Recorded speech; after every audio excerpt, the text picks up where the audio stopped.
Welcome, ladies and gentlemen, to another exciting episode of We Had an Interesting Day. So we went into town. Yeah, we got gas in the car. We got a full tank, thanks to our neighbor. I don't think she'll remember it, but she offered. We didn't jump on it, you know. We didn't say yeah. You know, she offered several times, and we accepted. And so we went to the kitchen today, which is good because, you know, this time of month we start running low on food. And it's very humid today. Anyway, so on the way back I asked if I could borrow $10 to go to buy that set of books that I wanted. The Great Books of the Western World. $10. Somebody was selling for $10 a complete set, and they weren't there. They just weren't there anymore. I'm gone. Yeah. Oh boy. So, now how often are you going to come across the great books for $10? For that matter, how often are you going to come across anything? Yeah, I mean, we got an entire set of Encyclopedia Britannica with the yearbooks free because it was in mass. We were in mass. They were just throwing them out. I'm like, oh my gosh, and they were in perfect condition. And we got a 1963 set of Encyclopedia Britannica with the bookcase for free through FreeCycle. So, hey, can't beat that. And when we went to the store, I don't remember, what do you call that store? It's like the Fairgrounds Flea Market or something. The antiques. You know, they got a few books. Like I can read anything right now, but the complete poetry and selected prose of Walt Whitman. I don't know how you actually pronounce this because I don't know how to speak Welsh. The Mabinogion.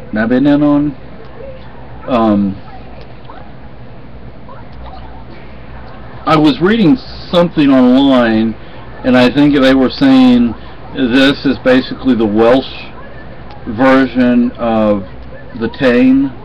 I don't know if that's the case or not. Basic bookbinding. This is from Dover, and this is from Dover. And I can't read where that one's from. And for $10, 6 boxes of LPs and 1 box of 78s. Most of our European records were 78s. Not all of them were, but most of them were. Those are the records we had that we bought before we moved to the United States. John Denver Airy, Jim Croce, You Don't Mess Around with Jim. And I remember this Michael Murphy, Blue Sky Night Thunder. This is, I think, probably one of his greatest early records. He was still a long hair. You see his long hair. I saw him back in the 70s on TV on PBS. He was at Peladero Canyon and doing a concert, and yeah, he was a long hair, whatever, back in those days. Now he's more mainstream country. John Denver's Greatest Hits, Volume 2. John Denver, Rocky Mountain Christmas. John Denver, Poems, Prayers, and Promises. Now, let me say something about these 2 records. The Volume 1 edition, when I was at HIH, Houston International Hospital, back in the 70s. There's a hospital in Houston called Houston International Hospital today, but I don't think it's the same place. But when I left, all the kids got together. They were teenagers, and got this big like poster board. It was like a hardback poster board, and they signed their names, best wishes, and everything. and they got me the first, volume 1 of John Denver's Greatest Hits when I left, as like a going away present, which I guess that means everybody liked me. This, when I was in Bel Air General Hospital, oh my gosh, it even has the sleeve in there. Wow. I was in Bel Air General Hospital when I got this, and one of my favorite songs on here is Desert Rat. It says Wildfire on it. That was like probably his biggest hit. Caroline in the Pines is a beautiful song. Wild Bird, Desert Rat, Blue Sky Riding Song, Medicine Man, Secret Mountain Hideout, Without My Lady There, Night Thunder, Rings of Life.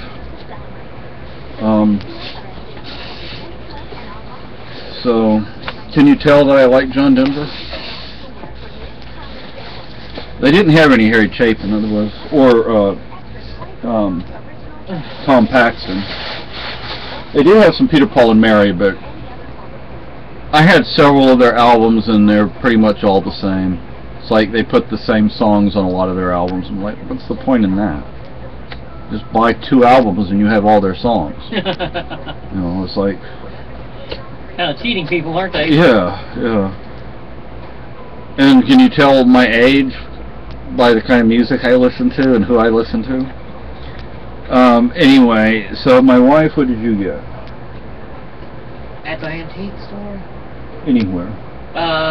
3 blouses, a pair of earrings, a pair of shoes at the Salvation Army, and a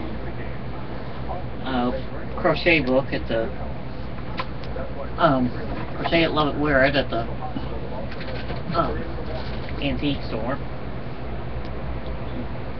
Yeah, it's not an antique, but it's still a book. Yeah. At the antique store. Okay. Kind of odd. Yeah. I And wanted that one set of things, but I wasn't going to make her pay $30 for them. what was it? The things I showed you the last time with the crocheted motifs sewn onto, like, they were... I wasn't going to push it that much, It's, How much was that cloth, that fabric? I don't know, $25, I think. What And would I do with it? yeah, well, once we get the sewing machine or the Well, serger you know what I going. mean. The box, like I said, the box of Great Books of the Western World, gone. They still had both printing presses, though.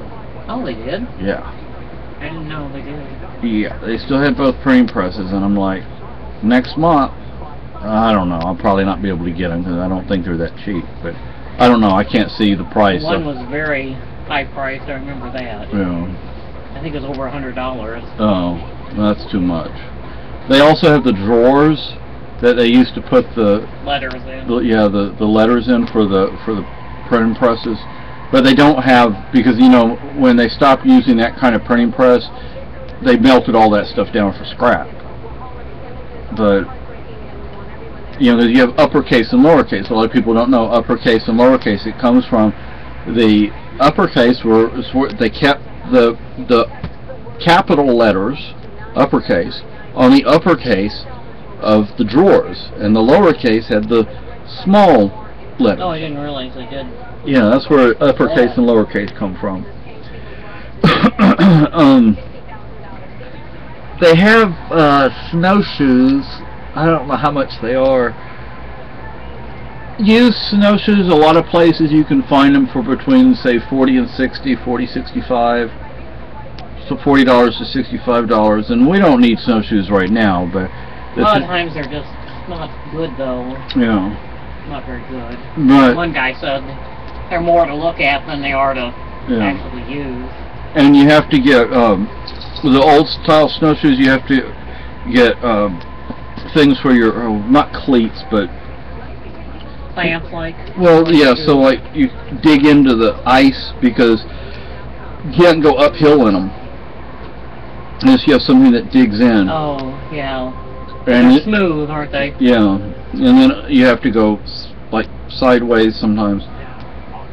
The thing is, when it gets closer to winter and during winter, price actually goes up on things like that.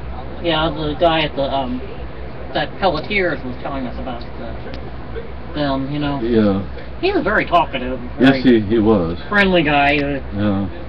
The other sporting goods place to go to, they kind of almost growl at you. Yeah. Well, I mean, not the sporting goods place, the ammo Trader store. John's, Yeah. the ammo store, the gun store.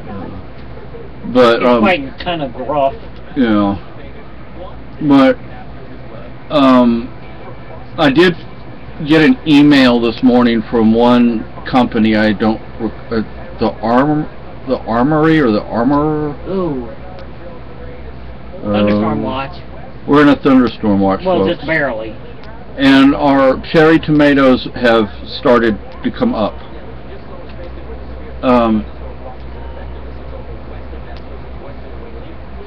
Or the town bell, every hour the town bell rings. Well, you don't hear as much during the winter, though, with all the windows closed up. Yeah.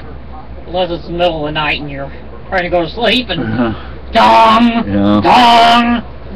So... It's like it's on extra loud then. No. It's like, oh God, somebody cut the damn chain on that thing. Oh, and at the Salvation Army store, free, in the free basket, they had like, it was like from a third to a half a box of LPs. Free. Free. Free. Free. What were they about? Oh, I didn't even look. I just like LPs. Mm-hmm. And you can't beat free. We're gonna need a huge house. Yeah. I need to get the stuff off of the Garage record sale, player. like, we're gonna need like a 10-room garage. Yeah. With gigantic rooms. I need to get stuff off the turntable, and I need to put the wires for the speakers. But do you even have a needle for the record player? Yeah, it has a needle, sweetie. Huh? Oh. Yeah. Well. But needles nowadays, they used to cost like $3, $4, $5. Now they're like 20, 30, 40, 50 bucks. Well, you have to remember they have a diamond tip. Yeah. Usually. And they don't make them as like they used to. They used to, I mean, you just used to go to the store and pick one up anywhere. You know, and now when you're putting a diamond in there, it's like, okay, look out. And I would like to get one of those crank. They actually had one once at the Victrola. Yeah, like a Victrola. They have different brands. The thing is, I found somewhere in a book, it was the Antiques Roadshow book, and they said that those LPs for the Victrola and other brands, they're only worth like $1. I'm like, jeez, because they printed so many of them, and you can only use those needles one time. Every time you play a record, you're supposed to use a different needle. A Victrola? Yeah. Oh God. Yeah. So. Weren't they made out of wax too? They may have been. So. Anyway, people, this video's going on, so bye.